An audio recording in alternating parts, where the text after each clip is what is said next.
kaklabuan, nagbibigay ng purga, nagbibigay ng mga gamot, na kung ano yung mga sakit na kanilang nafe-feel, ay binibigyan sila ng gamot. Yes, meron din mga nagpapabunot ng ngipin.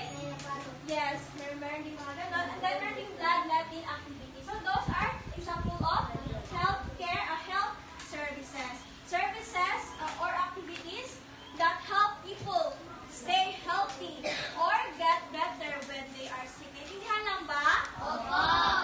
Okay, so next, health products. Everybody please read. Items or things that people use to take care of their health and keep their bodies clean.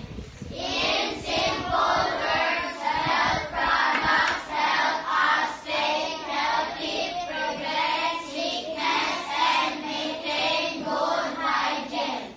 Good hygiene. Hygiene. Okay, so health products, yung mga items o mga gamit na ginagamit ng mga tao to take care of their health and keep their bodies clean.